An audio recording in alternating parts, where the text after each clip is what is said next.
Hi everyone, my name is Brittany Ives, and today I'm going to talk about the invention of stoplights.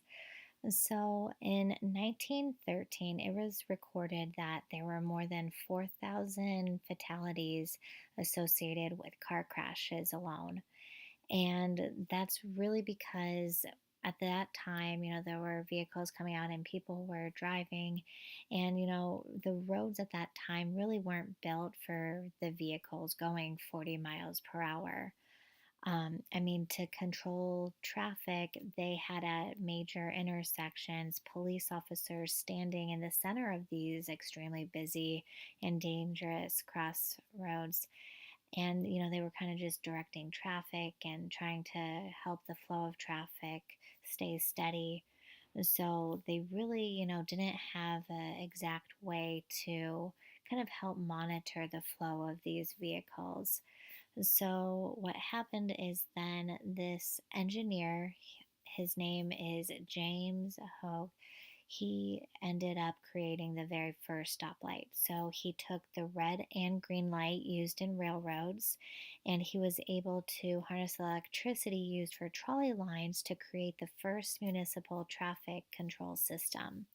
So the first stoplight actually debuted on Euclid Avenue at 105th Street in Cleveland in 1914, which was a huge success.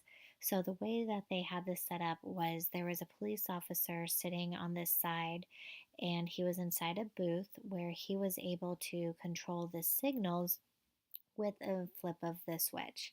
So this really, kind of changed the way that they were able to monitor the traffic, which was really nice. And it also kind of helped monitor the flow of the pedestrian traffic as well, which was really nice. Now, at that time, they only had the red and green light, but eventually William Potts, he was a Detroit police officer who studied electrical engineering, and he actually created the yellow light.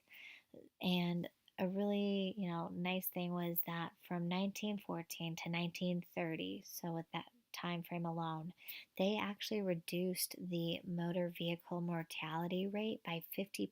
So that was huge.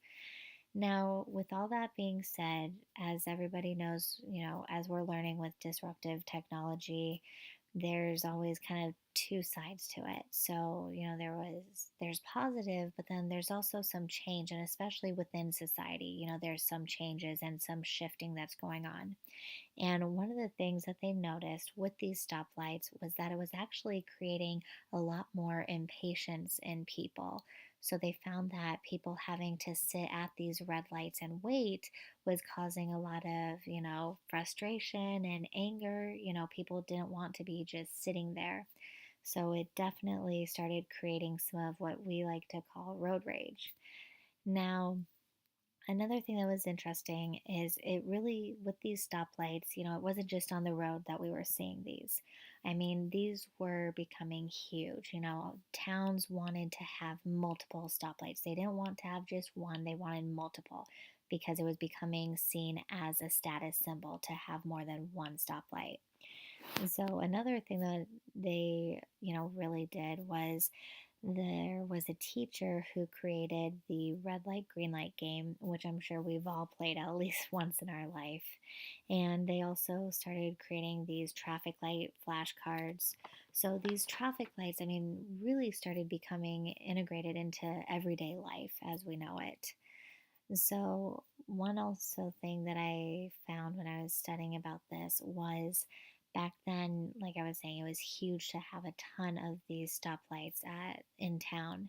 Where now, being the 21st century, they're actually saying that it's going to be shifting. That with these driverless vehicles that we're hearing about, they're starting to, kind of work with these autonomous intersections, and that soon it'll actually become known as, a status symbol to not have these stoplights in town, to have no stoplights at all. So it's definitely interesting. And, like we're finding out with disruptive technology, there's definitely two sides to everything. And, there's those positives of, what this invention creates and it kind of, helps fix this problem. But then at the same time, it kind of creates another issue at least. So it's definitely interesting and one that I look forward to developing further in the future. So thank you so much for taking the time to watch my video, and I look forward to reading everybody else's. Thanks. Bye.